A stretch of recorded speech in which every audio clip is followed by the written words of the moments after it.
the president had an impromptu news conference today, and he talked about, that Iran and Russia, we don't need to worry about Putin and Ahmadinejad meeting, or Ahmadinejadine, or whatever it is. But anyway, I may not get that right the whole day. And that the housing crisis isn't really a crisis, it's just a softening. And that Iraq is actually coming together nicely.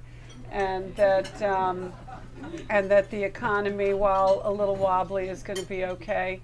Now, if you were in the Senate, you'd have to react to that. But even as a Senate candidate, I feel like you should say something about, is our president in denial?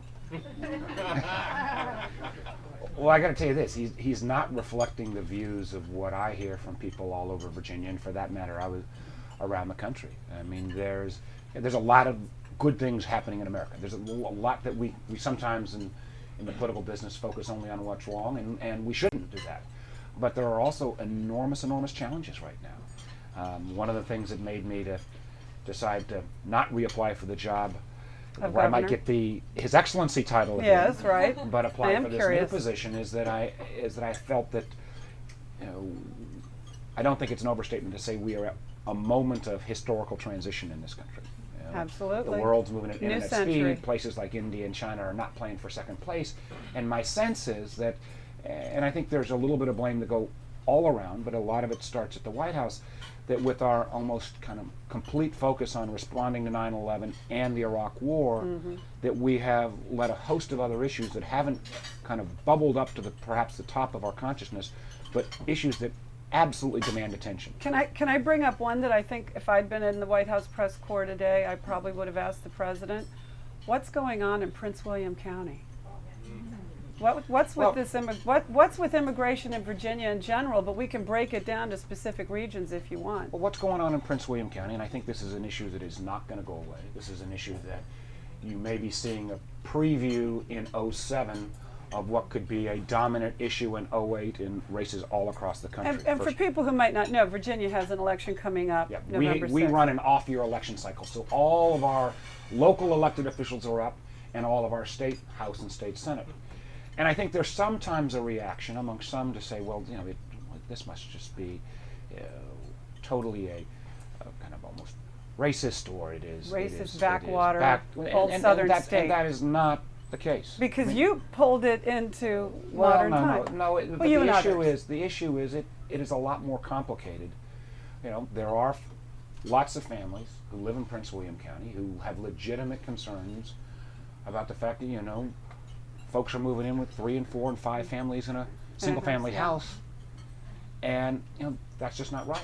The schools, the hospitals. And so the question is, although a lot of what has happened in the debate has been about rhetoric. I mean, we already have, for example, rules in Virginia that prohibit a host of services, and from a driver's license to Medicaid to Medicare and others, to folks who are here undocumented.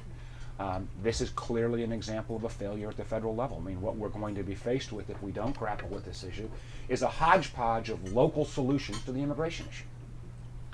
And that's just not right. I mean, my sense, there's 3 or 4 areas that I think, we've got to make sure we have secure borders. We've got to make sure that those folks who have come here in an undocumented or illegal way, that there's penalties paid, but you also have to recognize that there's got to be some process to rationalization of these folks.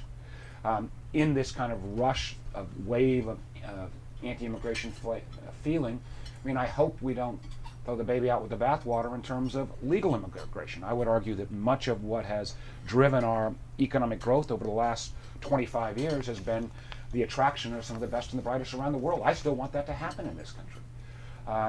There are concerns about the guest worker issue, which I have to say, some real ongoing concerns. Even if we fix the undocumented problem, how do we deal with guest workers going forward? Because I don't want to have too big a program and replicate the problems that Europe has, where you've got a host of people with no path to any legal status, never path to any kind of full participation, and you've got demographic time bombs. And last point, I know you're going to, No. This is a complicated issue, No. but this is an area as well, a lot of the anger and frustration, and I appreciate some of the anger and frustration from some of the folks in the community, are directed at the undocumented, but they're not as much directed at the people who are hiring these people who are also breaking the law.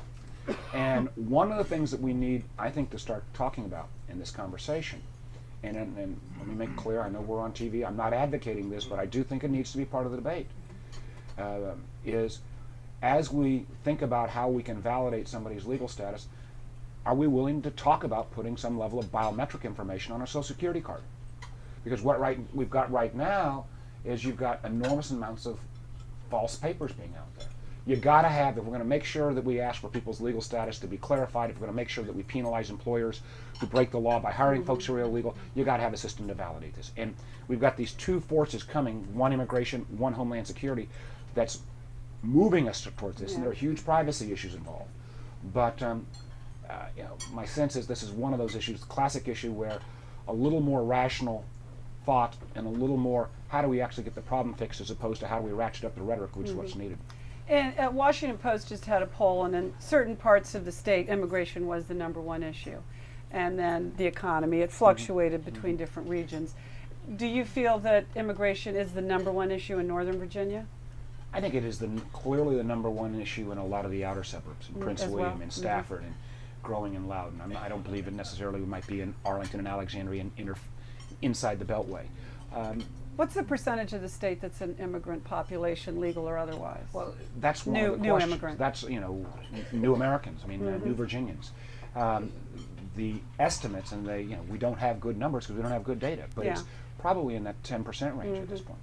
And growing all and the right, time. and again, and one of our challenges in Virginia is, Virginia is about 20% African American. It's about roughly between 6 and 9% Latino, and growing, and not just in Northern Virginia, but across the Commonwealth, and 4 to 5% of Asian. And part of our challenge is one of the things when I was governor, I advocated doing much more in terms of growing minority businesses. And some folks say, well, Warner, you're sounding like a Democrat. That had nothing to do about simply what was morally right. It was just plain competitiveness. If we're going to be a state that is increasingly a state of people of color, you've got to make sure everybody gets a chance to participate and that we touch everybody's chance to contribute economically. What did you think about this idea? I think it was, they just voted on it in Richmond. They voted it down to build 1,000-bed detention facility for immigrants. It sounds... Well, it sounds not progressive. No, but what arose from this was a frustration that said, folks get arrested for something, there's another violation. They're legal they're undocumented, they're here illegally. Right. Nobody bothers to ever come down and pick them up. Right.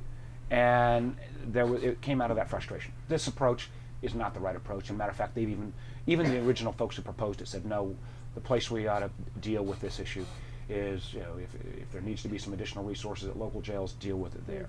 But again, and that's what they did, to give more money to expand the jails. But it begs the question that if you don't have federal laws that are enforced, all the local enforcement in the world isn't going to solve this problem. But that's what it goes back to. And Congress Congress, doing its one of the job. things about, I saw a statistic recently that showed, and I want to make sure that it's fully accurate, but it said the actual amount of employer prosecutions under the Bush administration of people who illegally hire folks has dropped by like 95%.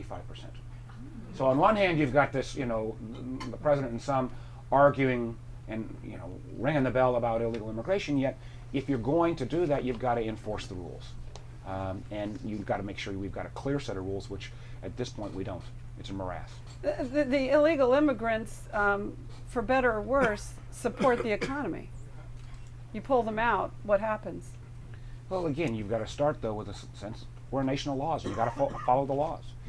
It does beg the question, though, I think, of even as you try to increase border security, even if you build a fence along the border, if you make $2 a day in Mexico and you can make $9 an hour in Prince William County, the plain economic incentives. So part of the immigration debate that has been, again, absent is unless we can use some of our economic wherewithal to try to prod Mexico and the Central American countries to kind of open up their economies a little bit, to break up some of the oligarchies inside, for example, the Mexican economy, so that there's a little more hope and opportunity in that country. I'm not sure how big the fence would have to be to stop the kind of economic incentive to get here.